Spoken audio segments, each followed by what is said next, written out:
Dimebag Darrell, the 4th of July, red, white, and blue, crackle, and splatter. Need I say more?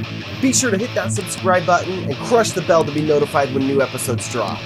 This is Trash to Thrash. For more than 20 years, I've been obsessed with guitars. From playing them, to working on them, to buying and collecting them, I've built quite the collection of awesome custom guitars. Now, I'm turning my passion into a profession by seeking out old, beat-up guitars and giving them new life, all while trying to make a profit. I'll be searching everywhere for used gear that I can refret, rewire, repaint, whatever it takes to make it a real shredder. This is Trash to Thrash. Hello and happy Independence Day to my fellow Americans out there, or anyone else who wants to celebrate with us. Welcome back to Trash to Thrash. I'm your host, Mark Murray, and this is long overdue. Almost 60 episodes in, and we're just getting to one of the all-time greatest American guitarists, Darrell Abbott, aka Dimebag Darrell of Pantera. Today we're honoring Dimebag on this 4th of July special edition of Trash to Thrash. It's impossible to deny that Dimebag was one of the greatest American shredders. He's been voted time and time again as one of the top guitarists by Guitar World, Rolling Stone, Loudwire, Guitar Player, VH1, and so many other outlets. As far as metal goes, he wrote some of the deadliest, crushing riffs, sometimes in a slower groove, sometimes with speed and precision. He could play heavy, he could play soft. He did it all, and in my opinion, he was the tone of Pantera. As the lone guitarist of the band, he did more than he needed to hold it down. Dimebag and his brother Vinny have a similar origin story to the Van Halen brothers. Their father was involved in the music industry and bought the boys a drum set. But Vinny started getting really good at the drums and wouldn't let Dimebag play him anymore. So when he was 12 years old, Dimebag got his first electric guitar. He got so good at the guitar that he would enter local guitar contests and destroy. He would go in and win all the competitions, so eventually they asked him to start judging the competitions instead of just utterly dominating everybody. Later, as teenagers, he and Vinny joined a glam metal band in the early 80s, and Pantera was formed. He even went by the stage name Diamond Darrell back in the 80s. They eventually became the metal beasts that we know from the 90s, and he evolved like a Pokemon into his final form, Dimebag Darrell. Pantera went on to record and release 5 studio albums, and eventually they broke up. Dimebag and his brother Vinny formed a new band called Damage Plan, and they were great too. But then, tragedy struck, and some lunatic fan shot Dimebag on stage during a show and killed him. They called him a fan, but I don't understand that. Dimebag was buried with Eddie Van Halen's original Bumblebee guitar. I guess right before he was killed, he had mentioned to Eddie Van Halen that he wanted a replica of the Bumblebee, and when he was killed, Eddie donated the guitar to be buried in the casket with them, saying Dimebag was an original, and he deserves the original. A legend was taken from us way too early at the age of 38, but his legend lives on. He was a wild party animal, drinking beer, smoking weed, lighting fireworks in the middle of the night. He would have been insane to party with. I'm actually working on a handful of Dimebag guitars right now, and a few of them are about to wrap up. So in future episodes, we'll be talking a lot more about Dimebag Darrell and Pantera. Dimebag had quite a few different signature models. Today, we'll be working on this one. It's a Washburn Dime 332. Dime played Dean MLs for years before signing a deal with Washburn. He rocked the Washburns for 10 years and then switched back to Dean. The Washburn Dime 332 is a bolt-on guitar with an alder body, a maple neck, and a 22-fret rosewood fretboard with a 24 3/4 inch scale length and dual humbuckers. This guitar was sent into the shop by TJ, who saw the show and he knew he wanted his guitar rebuilt and repurposed into a guitar he was inspired to play again. If you want to send your guitar into the show like TJ did, send me an email to mark@guitarguts.com, and that's also down in the video description for this video and all the videos I do. When TJ wrote me, he told me, "I bought the guitar new in the early 2000s. I think it was 2002. I was completely obsessed with Pantera in my high school years. They're still a top 3 band for me. As life went along and I could afford more expensive guitars, I didn't play it for many years. Shortly before I reached out to you, I picked it back up and was really shocked at how well it felt and played. Even with its issues and being a budget model, I decided it deserved more and that I would keep it forever." The plan for this guitar will be to convert the bridge setup to something like you'd see on a Les Paul. It already has a Tune-o-matic bridge, but it's string through. We'll remove the current tailpiece and install a stop bar tailpiece. This guitar currently has individual volumes for each pickup and a master tone knob, but TJ wants a master volume for both pickups and no tone. So we'll fill the first knob hole, relocate the volume to the new control 1 hole, and then we'll throw an LED kill switch in position 2. For the pickups, he wants the EMG Zakk Wylde set, an EMG 81 in the bridge and an 85 in the neck. The guitar currently has some playability issues with the frets, so I'll address that. And of course, we'll be putting a fresh coat of paint on it. This one's going all American, red, white, and blue, crackle and splatter, with the matched headstock and all black hardware. This is going to be a huge change. Now, let's get this project rolling. The first thing when you're starting a guitar rebuild is to strip it down. Fully disassemble the guitar and organize the parts into bags to make it easier to put back together later. Some parts will be going back on the guitar, but in this case, most of them will be replaced because we're changing the hardware to black and we're upgrading all of the electronics. Next came sanding the body with 600 grit sandpaper and bondoing the small chips and dings.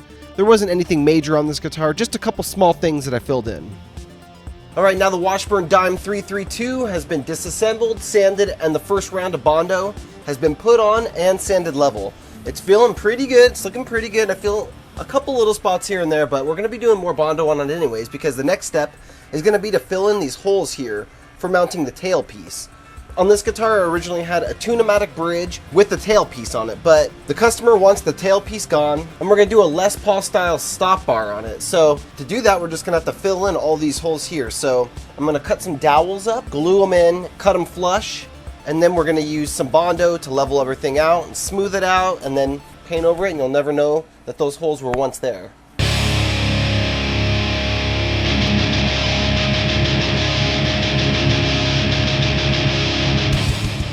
As you can see, the first two went in and they look great. That one's in there. And now we'll fill in the rest of these holes, gently tapping them in with a light hammer. The chisel blade is one of my favorite blades to insert into an X-Acto knife. Here is that dowel filling the ground hole that was drilled at an angle. And I'm just going to shave it off and cut it flush with the top of the guitar using that chisel blade. So look at that. That actually came off so smooth, you could hardly feel it, so definitely a good cut there with a brand new blade on it. But yeah, this is all very good. Very happy with the way this is turning out. Filling these holes on the back of the guitar, I ran into a couple other issues. If you want to see the whole surgery, you could check out the video on GuitarGuts 2. It's up right now, and I'll link it in the description here and at the end of today's video. And now the rear holes are filled. Here you can see I just applied a thin coat of Bondo over the rear holes, and now I'm going to do some Bondo on the front holes. After a little Bondo and sanding, the body's now ready for paint. I let the Bondo cure for a day, and then I came back out and sanded it all level, and now it's time to prep the headstock and the neck and get that ready for the spray booth. Now I know I told you guys this is going to be a splatter and crackle guitar, and it's going to be red, white, and blue, but I didn't tell you exactly how these colors were going to work into that scheme. So we're going to start with the navy blue, laying down a navy blue base over the body and the headstock. I did 3 heavy coats of navy blue. Next comes the crackle, white crackle on this guitar. For the crackle, I just do 1 thick coat. The crackle sort of has a mind of its own. You can't fully control it, but there are things you can do to help it do what you want it to do. Like here, you can see I'm using an air compressor with 5 to 10 psi to help the crackle dry quicker and accelerate the cracking, which helps give you a little bit bigger cracks. And over the next 15 or 20 minutes, you can see the crackle start to do its thing, and it looks really cool when you speed it up like this. But we're not done yet here. I told you this is going to be red, white, and blue, and it'll have some splatter on it. There are 2 different shades of red I usually use for my splatter, and in this case, TJ wanted the brighter red. You could also see I used a few different techniques to apply the splatter, like spraying the paint into a cup and throwing it on the guitar. I also used a small paintbrush to fling the paint onto the guitar. But there's even multiple techniques you can use with a brush to get the splatter on. If you dip your brush in the paint and then run your fingers across the bristles, it'll create a fine mist-like splatter. TJ told me to go heavy on the splatter, and I did. He also told me he wanted the Washburn logo over the splatter. So you can see here, I'm doing the splatter first, then I'm going to throw the logo over it, and we'll do the clear after. My go-to clear is Spray Max Clear Glamour. It's a 2K in a can, polyurethane, super high gloss, super durable, and awesome clear coat. I just love this stuff. And of course, we can't forget the headstock. Oh, wait, what's that over there? Something cool over there. You could think of this as a little preview for a future episode. Most of the time when I'm spraying clear coats, there's usually more than one guitar in the booth at the same time. One on one side of the booth and another guitar on the other side of the booth. Now I did a ton of clear on this guitar, probably 18 coats of clear total. 6 coats at a time, and then I'd let it cure for 2 weeks, sand it, and then do another session of clear, another 6 coats. So it's got a ton of clear to bury all that splatter and crackle down under the clear, and there's enough for me to start level sanding it and polishing it and buffing it out without sanding through the clear coats into the color. But you can see there's some texture left over from all this clear coat, and that's completely normal. It's called orange peel, and it's just a texture left over from the clear coat. Now I know a lot of DIY and at-home painters would be absolutely thrilled with this paint job, but we're about to make it way better by sanding it level. The first time you level sand your clear coat, you're going to feel like you're ruining all the hard work you put into this guitar. I mean, it looked pretty good before the level sanding, but it's going to look way better after. I've covered my process for sanding and buffing a guitar for a beautiful showroom finish before on other episodes of Trash to Thrash, but if you want a step-by-step tutorial on this, comment below and maybe I'll make it happen. There are a lot of ways to buff a guitar, but this is one of my favorite shop upgrades I've ever got since the paint booth itself. This is my StewMac buffer, and it's at least 4 times faster than hand buffing. They aren't cheap, they're over $1,000 for the whole setup, but if you're doing even a guitar a month, I think it's worth it. Alright, after some sanding and buffing, this headstock is starting to look awesome, so I'm almost ready to put the tuners back in, but when TJ sent this thing to me, he told me that around the 17th to 19th fret, there was some buzzing and some fret issues, so I'm going to be straightening out the neck by adjusting the truss rod. And then I'm going to try to see if there's a high spot down here, if there's a low fret, what's going on, and see what we need to do to fix it. Alright, now that we have it up on the bench here, I'm going to check out these frets here, 3 frets at a time, using this Stuart McDonald fret rocker. It has these different edges that no matter where you're at across the fretboard, these edges will span across any 3 frets. So as you move down the fretboard and the frets start getting closer together, you move from the longer edges down to the shorter sides, and you'll always have an edge here that'll fit the 3 frets you're working on. If it rocks back and forth, that means you have a high fret. If it sits evenly across them, that means your frets are nice and even. So everything down here, I was checking it out, looks pretty good. A little bit here and there of real small amounts of rocking, but nothing unusual. You'll see that once in a while. But when you get all the way up here, past the 19th fret, you get a lot of rocking here. See that? That's a lot of rocking. So if you look down the other end, the treble side, same thing, it's rocking real hard, back and forth. So the first thing I'm going to try is to gently tap it back down into place using a fretting hammer.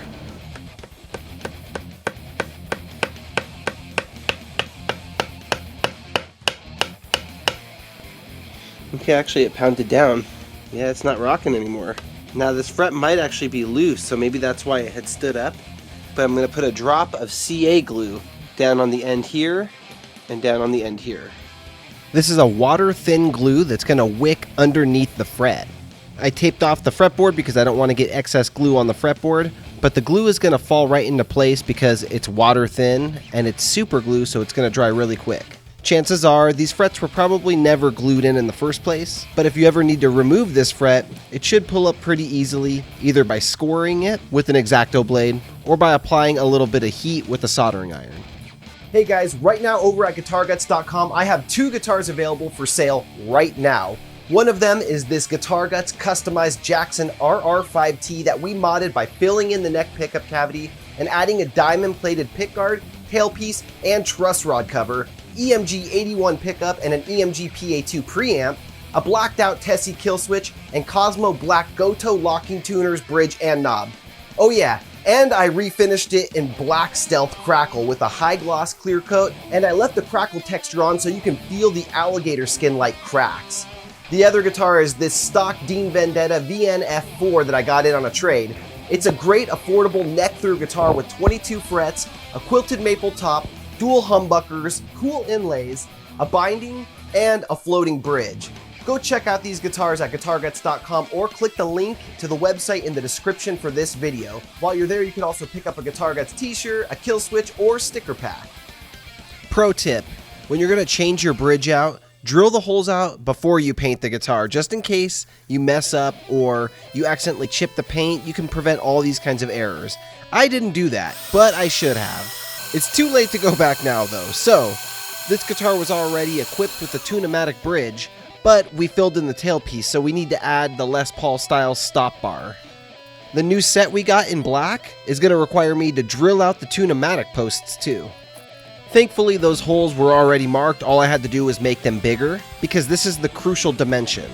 Crucial dimension sounds like a killer band, but the crucial dimension is between the nut and the bridge. That's what sets your scale length of your guitar. The stop bar tailpiece is really something just to hold the end of the string in place, and it doesn't affect the scale length. Now the ultimate test, does it fit? And it doesn't seem like it does. Okay, great, it does. Whew. Fits perfect. I made a little template, traced it off one of the other guitars I had here that I was working on, of how far the Tune-o-matic bridge should be from the tailpiece. So I'll mark the tailpiece holes now. And I always double and triple check every way possible. I line up the hardware with the holes that I have marked to make sure that it's going to visually line up. It's not way far off, and it does look perfect. Now I'll start with some 1/8 inch pilot holes. Then came the big drill bit, to drill out the big bushings for the stop bar tailpiece. And look at that. It's perfect. It actually looks super awesome on this body shape. By the way, look at that sick gloss. Now we'll drill out the kill switch hole using a Forstner drill bit. For this guitar, we're using a Tessie kill switch. Check out TessieSwitch.com. You can go get your kill switch from them, and if you use the code GuitarGuts, you'll get 15% off your kill switch order. I'll add that discount code into the description down below as well. Super clean. Oh boy, this thing is coming together. Now it's time to wire this bad boy up with the set of EMG Zakk Wylde pickups, the 8185 combo. Something I really appreciate about EMG pickups is that they come with all new wiring for your whole guitar, including pots, output jack, a wiring bus, wire, everything you need. And it's mostly just plugged together. You do need to solder a couple little things for your selector switch, but overall it's a very easy system for installing pickups. A lot of the times that you refinish a guitar and add a lot of clear coat, or a finish like this with crackle, splatter, and then clear, the control cavity covers aren't going to fit quite like they did before. Oftentimes they're not going to fit back in the same hole, so I use a belt sander to take down about 1/32 or 1/16 of an inch off each side, just to get them to fit back in there. Now all we need to do is attach the neck, string it up, and do a setup, and this thing's ready. Are you ready to check this thing out? Are you ready for the reveal?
Alright, so what'd you guys think of this monster? Does it qualify as a grade A shred machine? I say yes. Let me know your thoughts on this guitar in the comments section of this video. Huge thanks to TJ for sending his guitar in for a rebuild. If you're interested in sending your guitar in for a rebuild or a refinish, and you want it featured here on Trash to Thrash, send me an email to mark@guitarguts.com. I always include my email address in the video description if you need it, along with links to all my discount codes, the second YouTube channel, which I hope you subscribe to for bonus content, extra videos, behind the scenes stuff, and thanks so much to all of you for watching. Remember to grab your Guitar Guts merch, the link is in the description, and I hope you all have a safe and fun Independence Day this 4th of July. I hope you spend it with your friends and family, and a huge shout out to Dimebag Darrell. Rest in peace, brother. I'll see you all in the next video. Rock on, my friends.